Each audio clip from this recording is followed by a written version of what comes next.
आज हम लोग वैश्वीकरण शुरू करेंगे। कल तक हम लोगों ने उदारीकरण, सभी लोग ध्यान दें, दूसरा काम नहीं करेंगे।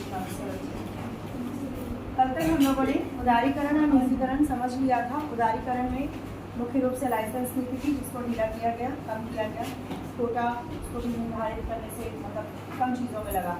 दूसरा निजीकरण में हम आए, उसमें हम लोगों ने थोड़ा सा मैं रिपीट कर रही हूँ ताकि आप रिमाइंड फिर से कर सकें।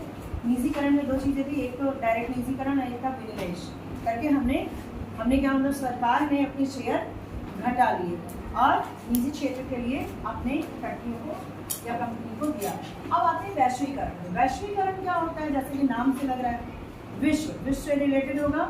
आप लोगों ने पढ़ा होगा वसुधैव कुटुंबकम, यानी पूरी पृथ्वी एक कुटुंब है, परिवार है, ठीक है। तो ये जो वैश्वीकरण है ये इसी से रिलेटेड है। वैश्वीकरण का मतलब कि हम जो काम कर रहे हैं, जो व्यापार कर रहे हैं, उसके लिए पूरी दुनिया को एक समान समझें। हमें पूरी दुनिया से जुड़ना है। अब हम क्या होते हैं, यहीं पे अलगाव कर लेते हैं कि हर देश अलग है, ये मेरा देश है और हम दूसरे संबंध नहीं रखेंगे, जबकि व्यापार के लिए ये संभव नहीं है। अगर आपको विकास करना है तो अपने घर से बाहर निकलना होगा, केवल अपने घर के सदस्यों से ही नहीं जुड़े रहना होगा। तो इसी तरह वैश्वीकरण है।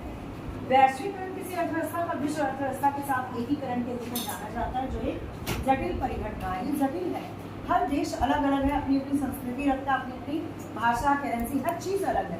तो ये थोड़ा कॉम्प्लिकेशन ज़्यादा बढ़ जाती है कि हम कैसे जुड़ें। यह उन सभी नीतियों का परिणाम है जिनका उद्देश्य विश्व को परस्पर निर्भर अधिक एकीकृत करना, एक दूसरे पे हम डिपेंड रहें और एकीकृत रहें, इंटीग्रेटेड यानी मिल के रहें। मान लीजिए कि जर्मनी में मलमल हो रहा है, हमारे यहाँ नहीं हो रहा है, या हमारे यहाँ हो रहा है जर्मनी में नहीं, तो अब भैया वो मलमल पहने ही नहीं, जब तक वो मसाले हमारे यहाँ इतना प्रचुर है, किसी देश में नहीं है, तो मसाले खाए ही ना। लेकिन आज की डेट में क्या है, पेरिस, जापान, हर जगह की चीज़ भारत में उपलब्ध है। कहते हो ना इम्पोर्टेड परफ्यूम लगाया है। इम्पोर्टेड मतलब जो इम्पोर्ट किया हुआ है, आयात जो किया हुआ है। तो आज हम चाहें तो किसी भी देश की चीज़ को मंगा सकते हैं। इसके अंतर्गत आर्थिक, सामाजिक, भौगोलिक सीमाओं के अतिक्रमण की गतिविधियों और नेटवर्क का सृजन होता है, यानी हम अपनी सीमा से बाहर जाते हैं।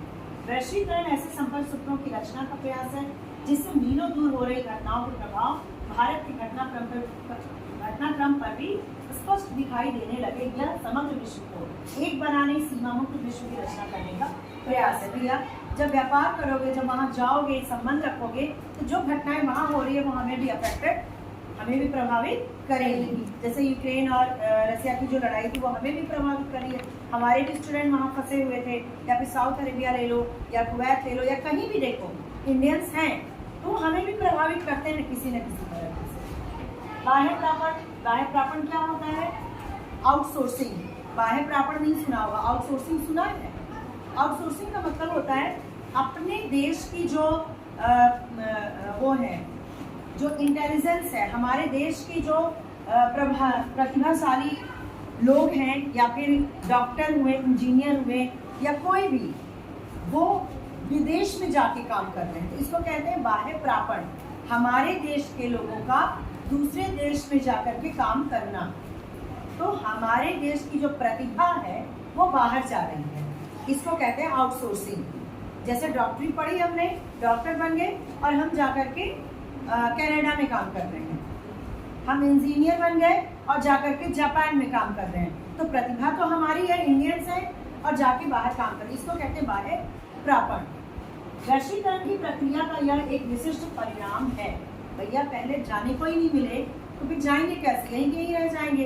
पढ़ाई के लिए भी हम बाहर जाते हैं, काम करने के लिए भी हम बाहर जाते हैं। क्यों? क्योंकि पूरा विश्व एक है और हम वीज़ा बनवा लें और चले जाएं बाहर, ये आज संभव है।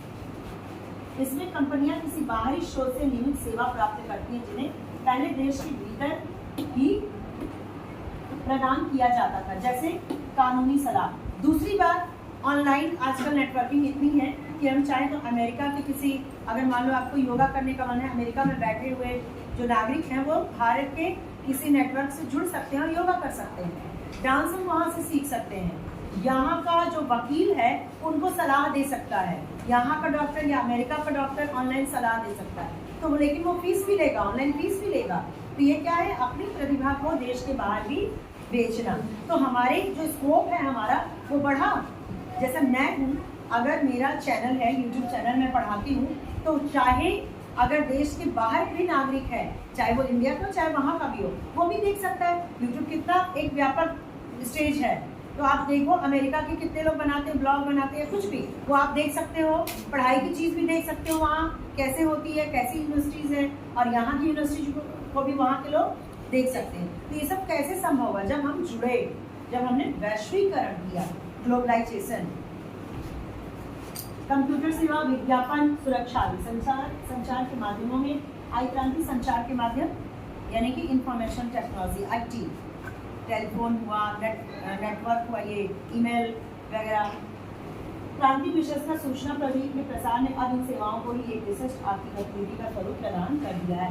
आज 1 सेकंड मतलब यहाँ बोल रहे हो और अमेरिका में सुनाई पड़ रहा है। अगर आपके कोई रिलेटिव्स अमेरिका, जापान कहीं भी हैं, तो वो सुन सकते हैं। डायरेक्ट हम लोग फ़ोन पे बात करते हैं। पहले इसकी जगह पे चिट्ठी पत्री थी जो महीनों में जाती थी, 15 दिन में पहुँचती थी, है ना।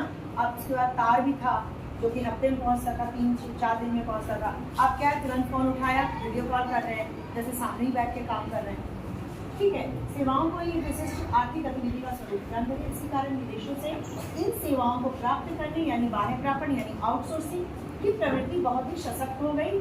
अब तो ध्वनि आधारित व्यावसायिक प्रक्रिया, प्रतिपादन, अभिलेखांकन, लेखांकन यानी अकाउंटेंसी। अगर वहाँ कोई कंपनी है तो भारत के किसी वहाँ मान लो कोई अकाउंटेंट है, वो बहुत ज़्यादा पैसा ले रहा है, सैलरी ले रहा है, तो क्या करेंगे, भारत में कम सैलरी में ले लेंगे, बोलेंगे भैया ये अकाउंट का काम है, आप इसको पूरा जोड़ भाग करके दो, वो दे देगा ऑनलाइन। ठीक है, ये सारी चीज़ें बहुत अब जेन्युइन हो गई हैं। बैंक सेवाएं, संगीत की रिकॉर्डिंग, फिल्म संपादन, पुस्तक का शब्दांकन, चिकित्सा संबंधी परामर्श, यहाँ तक कि शिक्षण कार्य भी बाह्य स्रोतों के सुपुर्द किया जाने लगा है। अनेक विकसित देशों की कंपनियां भारत की छोटी छोटी संस्थाओं से ये सेवाएं प्राप्त कर रही हैं। क्यों? क्योंकि यहाँ सस्ता है, श्रम यहाँ सस्ता है, प्रतिभा यहाँ सस्ती है।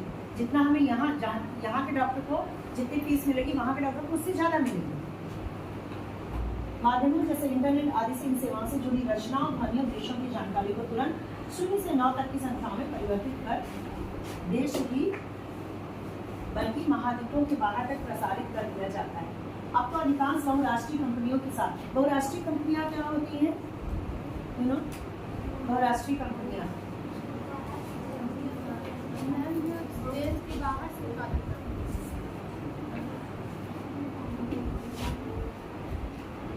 हाँ, कुछ हद तक तुम सही कह रही हो। बहु यानी बहुत सारे, राष्ट्रीय यानी कि एक देश में उनका ओरिजिन है। जैसे आपने मान लो कि यहाँ से अपना कोई उत्पादन शुरू किया और विदेशों तक पहुँचा दिया, तो आपकी कंपनी बहुराष्ट्रीय हो गई। आपने एक वो सुना होगा, जैसे बिजनेस की अगर बात करें, एक था कोई साउथ इंडियन मूवी है, मिस इंडिया, देखा है? फैंटास्टिक मूवी है ना। मतलब उसमें वो कैसे छोटे से स्तर से शुरू करती है और फिर विदेशों में भी अपने जो ब्रांचेस हैं वो फैला देती है और उसकी चाहेगी। तो ये है बहुराष्ट्रीय कंपनी, मल्टीनेशनल कंपनी, MNCs। इसी को कहते हैं मल्टीनेशनल कंपनी, MNCs। ठीक है, MNCs में काम करना बहुत बड़ी बात होती है, क्योंकि ये कभी घाटे में जल्दी नहीं पड़ती, क्योंकि बहुत सारे ब्रांच इनके बहुत सारे विदेशों में खुले होते हैं। एक जगह घाटा पड़ा, दूसरी जगह से पूरा हो गया। ठीक है, अब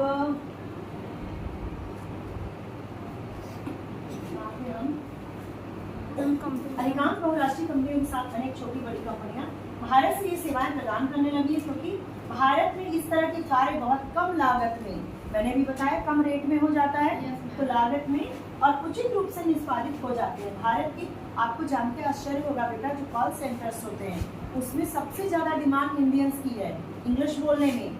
जानते हो क्यों? क्योंकि जो ब्रिटिश, जो उधर अमेरिका, जापान और इधर की जो इंग्लिश होती है वो लोग स्पष्ट रूप से नहीं बोलते। हमारे जो इंडियंस हैं वो इंग्लिश बहुत स्पष्ट बोलते हैं। वो बोलेंगे आई एम अ बॉय, अब वहाँ के बोलेंगे आई एम बॉय। समझ रहे हो, मतलब हवा में। तो हम लोग स्पष्ट बोलते हैं, तो हम ऐसा नहीं है इंडिया वाले इंग्लिश एकदम बोलते हैं या नहीं समझ पा रहे, जापान वाले भी नहीं समझते इंग्लिश, है ना। जहाँ नहीं है इंग्लिश, फ्रांस वाले फ्रेंच बोलते, इंग्लिश नहीं समझ पाते सही से, तो आप उनके लिए भी इंग्लिश उतना ही कठिन है जितना हमारे लिए। लेकिन इंडियंस का जो मुंह का जो है, क्यों जानते हो, हमारे जो पूर्वज थे वो संस्कृत बोल चुके, और संस्कृत से कठिन भाषा कहीं नहीं है। तो जब संस्कृत में हमारा अनुवाद उच्चारण हो जा रहा है तो इंग्लिश क्या चीज़ है। तो हम बोलते हैं भाई आई एम अ गर्ल, और वो कहेंगे हम गर्ल। तो सारे देश वाले नहीं समझेंगे। तो आउटसोर्सिंग में, बाह्य प्रापण में, कॉल सेंटर में खासकर इंडियंस की बहुत डिमांड है। हम यहाँ बैठे हैं और अमेरिका जापान का व्यापार करा दे रहे हैं। कॉल वो कंज्यूमर क्या कहते हैं उसे, कस्टमर केयर, सुना है ना। कस्टमर केयर में आपको मालूम है आपकी कॉल कहाँ जा रही है? आपको नहीं मालूम वो कहाँ बैठा है, कहाँ से आपके चीज़ों को वो दुरुस्त कर रहा है। हमारा आ नहीं रहा, हमारा रिचार्ज नहीं हुआ, हमारा रिचार्ज फेल हो गया, क्यों नहीं सही आवाज़ आ रही है, DTH ये हो गया। किसी भी तरह आप बात करो, कितने कूल वो बात करते हैं। ओके, आप मुझे 5 मिनट देंगी, आपको हिंदी बोलना है, इंग्लिश में बोलना है, ये भी पूछ लेता है ना। तो ये सारे जो होते हैं वो कहीं भी बैठ के कोई काम करते हैं। अमेरिका वाला भी फ़ोन करेगा, उससे इंग्लिश में डील करेंगे, जापान वाला भी करेगा। तो डिमांड ज़्यादा इंडियंस की है। भारत में निम्न मजदूरी दरें तथा कुशल श्रम शक्ति की उपलब्धता ने सुधारोपरांत इसे विश्व स्तरीय बाह्य प्रापण का एक गंतव्य बना दिया। विश्व व्यापार संगठन की बात आ जाती है। विश्व व्यापार और सीमा शुल्क महासंधि जो GATT के परिवर्तित विश्व व्यापार संगठन WTO, world trade organisation, WTO का full form world trade organisation का गठन कब हुआ? WTO का गठन 1995 में। याद कर लेंगे, रट लेंगे, WTO का फुल फॉर्म भी रट लेंगे।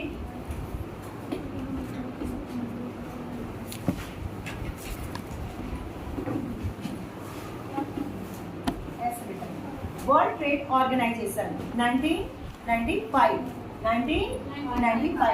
ये किसका परिवर्तित रूप है? GATT का। ठीक है, पहले GATT था और WTO हो गया।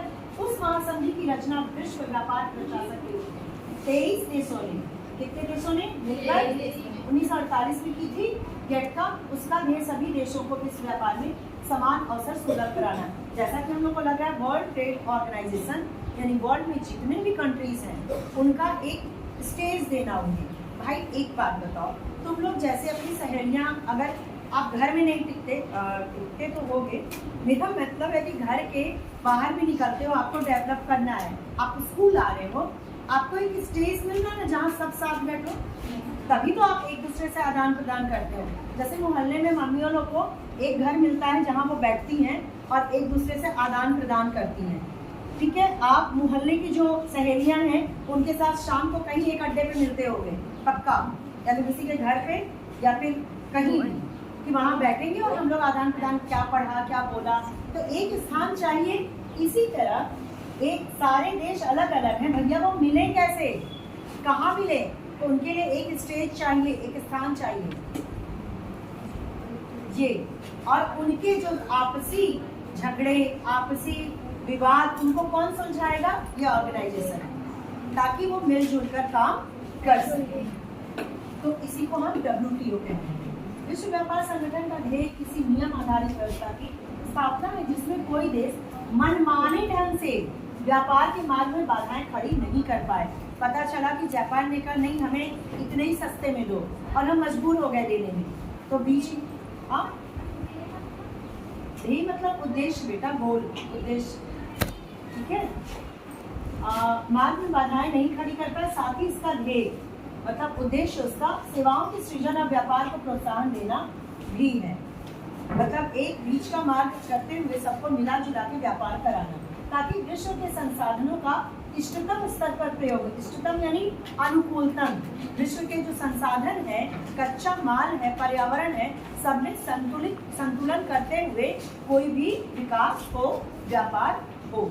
ठीक, इष्टतम का मतलब अनुकूलतम, मतलब ये कि यहाँ पे ये रेजिडेंशियल एरिया शांतिपुरा, यहाँ 2-4 फैक्ट्री कर दी जाए, बोला जाए कि नहीं विकास हो रहा है हमारा, रोड यहाँ 8 लाइन की कर दी जाए और सारे पेड़ों को काट दिया जाए, बोला जाए विकास हो रहा है।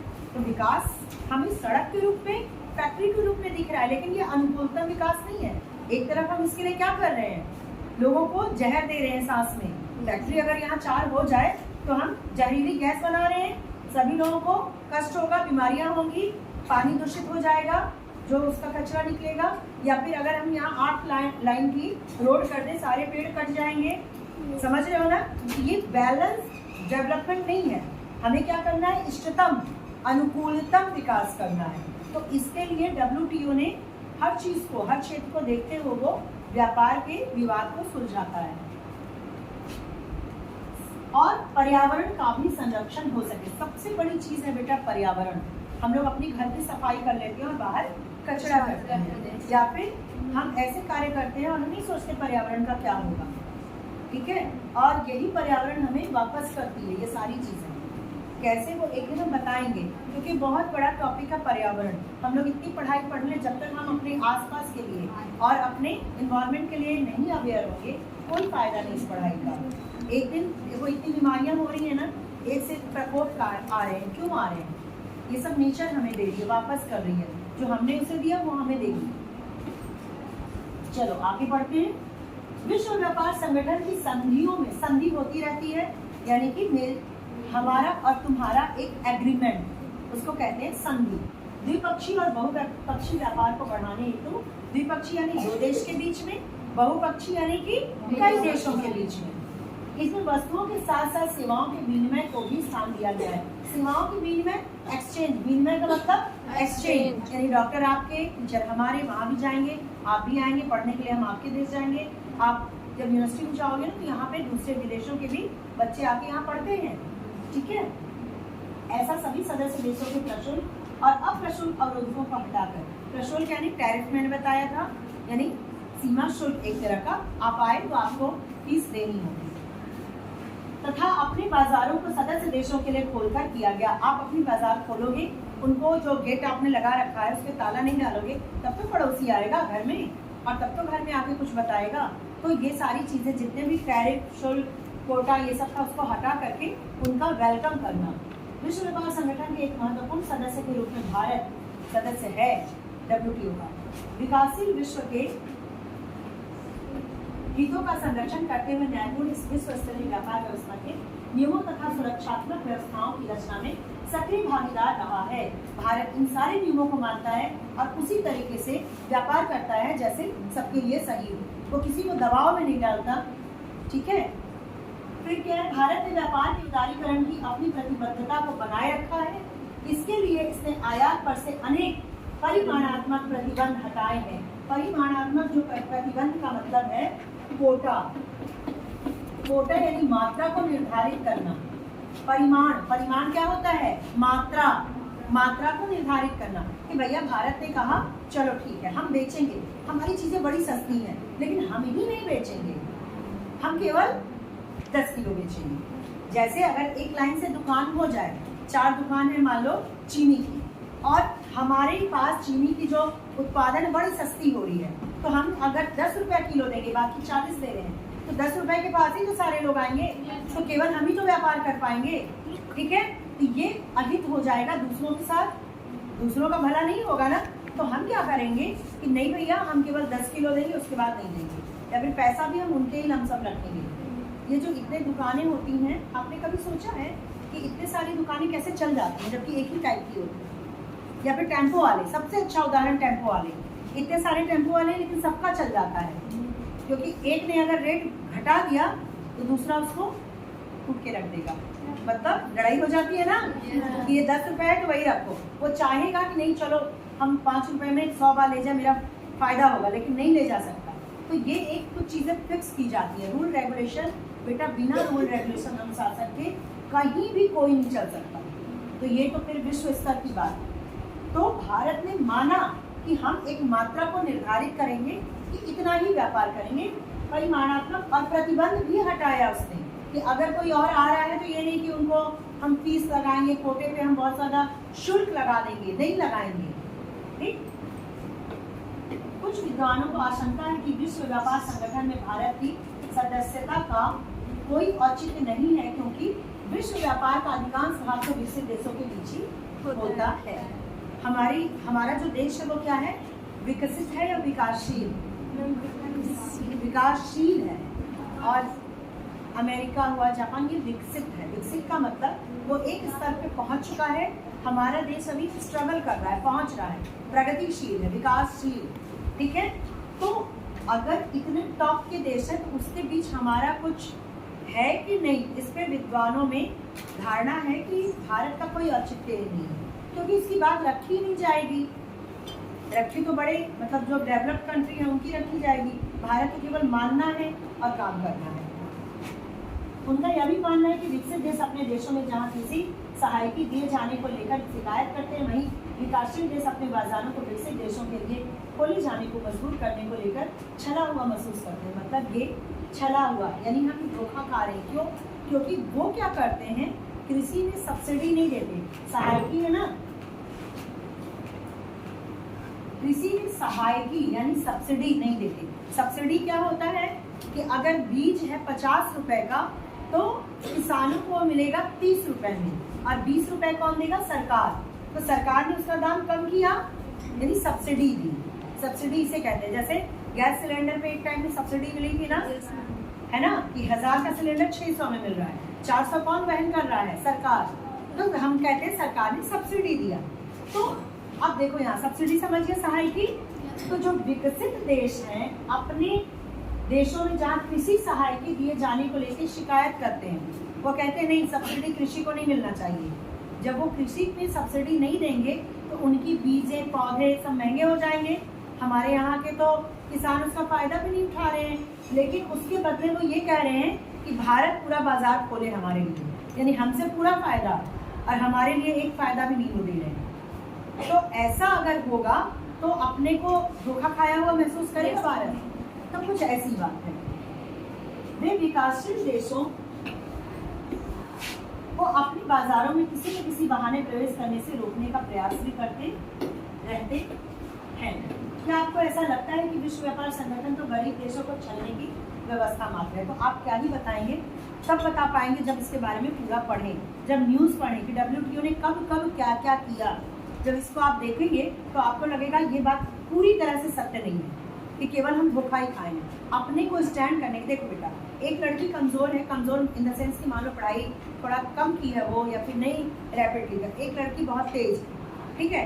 तो आपको अगर तेज से कंपटीशन करना है तो आप तेज वाली को ये नहीं कहोगे कि पढ़ाई छोड़ दो, नहीं कहोगे ना। सही कंपटीशन क्या है? हेल्दी कंपटीशन, कि आप उसको देखो और आप पढ़ो उतना, ठीक है। एक लाइन को छोटा करने के लिए उसे काटना नहीं चाहिए, बल्कि अपनी लाइन को बड़ा करना चाहिए, ठीक है। तो हमें एक कंपटीशन मिल रहा है, ठीक है, सामने हमारे पहाड़ खड़ा है। अब हम उस पहाड़ को खोद नहीं डालेंगे, हम अपना टीला बनाए उतना बड़ा, ठीक है। तो हमें मजबूत बनाने के लिए ये जो सामने प्रतियोगी है वो खड़ा है। तो आप जब पूरी तरह से जानोगे तो आपको लगेगा कि नहीं, छला नहीं गया है। लेकिन एक बात हमेशा सत्य है कि बलवान की सुनवाई हर जगह होती है ना, इसमें कोई दो राय नहीं है, और इसमें कोई भी अन्याय भी नहीं है, अन्याय भी नहीं है। आप अपनी को मजबूत करो ना उसे देख के। चलो, सुधारकालीन भारतीय अर्थव्यवस्था एक समीक्षा फिर से दी गई है। इस समीक्षा को चाहे तो आप खुद से पढ़ें, थोड़ा सा हम ब्रीफ बता दे रहे हैं। सुधार कार्यक्रम को आरंभ करते हुए 3 दशक हो चुके हैं। 90 में हुआ था और अभी तक सोचो तो 3 से ज़्यादा दशक हो चुका है। आइए इस अवधि में भारतीय अर्थव्यवस्था के निष्पादन यानी कि क्या प्रोग्रेस रहा हमारा, क्या परफॉर्मेंस रहा। निष्पादन का मतलब परफॉर्मेंस, ये सारे बदलाव हुए तो क्या हम सुधरे या बिगड़े, है ना। ये सारे निजीकरण, उदारीकरण, वैश्वीकरण कर दिया, ठीक है, मनमोहन जी ने। अब हम सुधरे कि बिगड़े, हम मजबूत हुए या क्या हुए, इसकी समीक्षा। 91 के बाद भारत में 2 दशकों तक सकल घरेलू उत्पाद की लगातार वृद्धि होती रही, यानी सुधरे। सकल घरेलू उत्पाद यानी ग्रॉस डोमेस्टिक प्रोडक्ट, हमारे देश के भीतर जो उत्पादन हो रहा है वो बढ़ा, ठीक है। 7-12 में 8.2% हो गया। आर्थिक सुधारों की अवधि में कृषि की वृद्धि में कमी आई, जहां औद्योगिक क्षेत्र में उतार चढ़ाव हुए, वहीं सेवा क्षेत्र में वृद्धि बढ़ गई। सेवा क्षेत्र में सबसे ज्यादा वृद्धि बढ़ी, यानी यहाँ हम क्या देख रहे हैं कि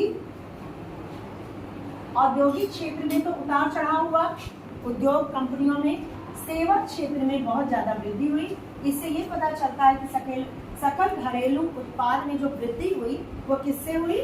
सेवा से। भाई सारा प्रोडक्शन 3 क्षेत्र में बटा, प्राथमिक, द्वितीयक और तृतीयक। क्षेत्र जानते हो ना? प्राथमिक कृषि, कृषि में इतनी वृद्धि नहीं हुई। द्वितीय क्षेत्र उद्योग क्षेत्र में थोड़ी बहुत वृद्धि, थोड़ी बहुत कमी, और सेवा क्षेत्र यानी तृतीय क्षेत्र में बम्पर वृद्धि हुई, और उसी की वजह से हमारा जो जीडीपी था यानी सकल घरेलू उत्पाद वो बढ़ा। ठीक है,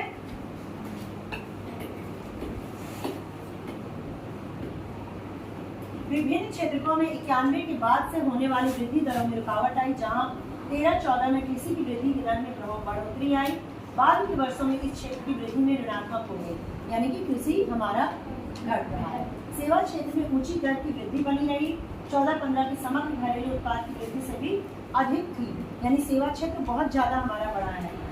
अब तक की उच्च वृद्धि दर 9.8% रिकॉर्ड किया गया। औद्योगिक क्षेत्र में 12-13 में तेज गिरावट आई, तत्पश्चात के वर्षों में बढ़ने लगा, यानी उद्योग ठीक ठाक रहा, सेवा बम्पर बढ़ा। कृषि में लगातार जो वृद्धि है वो धीमी गति से रही। अर्थव्यवस्था के खुलने से प्रत्यक्ष विदेशी निवेश तथा विदेशी विनिमय रिजर्व में तेजी से, देखो प्रत्यक्ष विदेशी निवेश, डायरेक्ट फॉरेन इन्वेस्टमेंट, ठीक है, ये जो होता है सीधे सीधे अमेरिका या दूसरा देश आके हमारे यहाँ निवेश करे, अपनी एक कंपनी स्थापित करे और हमारे यहाँ को रोजगार दे, उसको कहते हैं प्रत्यक्ष विदेशी निवेश। इससे खुलने के कारण, ग्लोबलाइजेशन के कारण और विदेशी विनिमय रिजर्व में तेजी से वृद्धि हुई है। जब वो हमारा सामान लेंगे तो हमें डॉलर देंगे, तो हमारा जो भंडार है विदेशी मुद्रा का वो बढ़ेगा। ठीक है, फिर है प्रत्यक्ष और संस्थागत निवेश दोनों ही सम्मिलित है। 90-91 में 100 मिलियन अमेरिकी डॉलर से ऊपर उठकर 17-30 बिलियन अमेरिकी डॉलर तक पहुंच गया। भारत के विनिमय रिजर्व का आकार भी 91 में 6 बिलियन था और 18-19 में 413 बिलियन। सोचो हम किस स्थिति में थे बच्चों, मतलब 91 में 6 बिलियन अमेरिकी डॉलर, 4 हफ्ते का भी हमारा नहीं काम चलता, बिल्कुल दिवालिया घोषित हो जाते 6 बिलियन, और 18-19 में बढ़ के 413 बिलियन। तो यानी कि पॉजिटिव इफेक्ट पड़ा एलपीसी मॉडल का 1991 के आर्थिक नीतियों का। 91 के बाद से भारत वाहन, कल पुर्जों, दवा का सामान, इंजीनियरिंग उत्पाद, सूचना प्रौद्योगिकी वस्त्रादि का एक सफल निर्यातक। अब कौन कौन सा निर्यात कर रहा था भारत?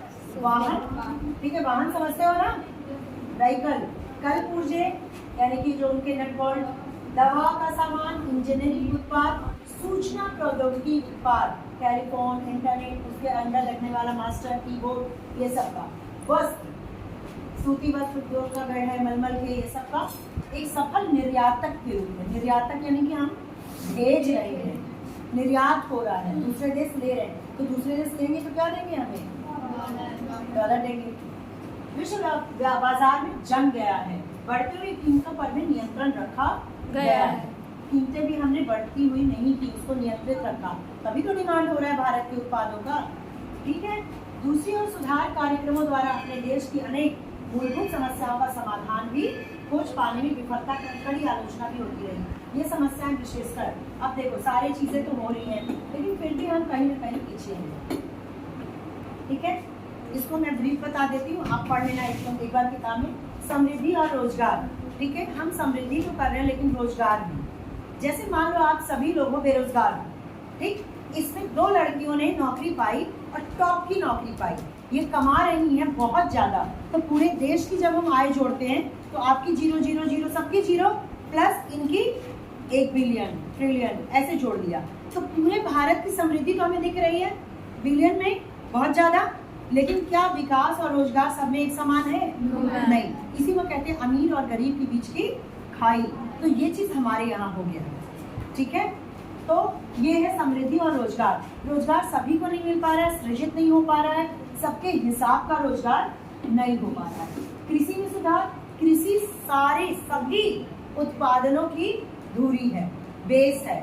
किसान अगर न रहे तो आप लाखों कमा लीजिए, करोड़ों कमा लीजिए, खाएंगे क्या उस रुपए को? रोटी तो खाएंगे, किसान की दुर्गति अगर हो तो फिर सही नहीं है। तो कृषि में सुधार के कार्य में थोड़ा पिछड़ गया भारत, ठीक है। और अभी भी आप देखो तो आपको नहीं लगेगा, न्यूज़ देखो, किसानों की मांगों को या किसानों की बातों को प्राथमिकता पे नहीं रखा जा रहा, ठीक है।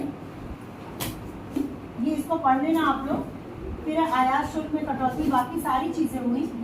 आंतरिक उपभोग, खाद्यान्न फसल, अभी कितना बाकी है ना, इसको एक क्लास और लेते हैं फिर हम इसके लिए, है ना,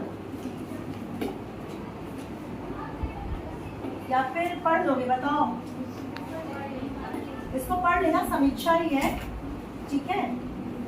विनिवेश में क्या रहा भारत, प्रतिवर्ष मैम हम भी नहीं कह रहे, प्रतिवर्ष सरकार सार्वजनिक उद्यम में विनिवेश के कुछ लक्ष्य, आपको लग रहा है हर चीज का प्राइवेट किया जा रहा है, ठीक है।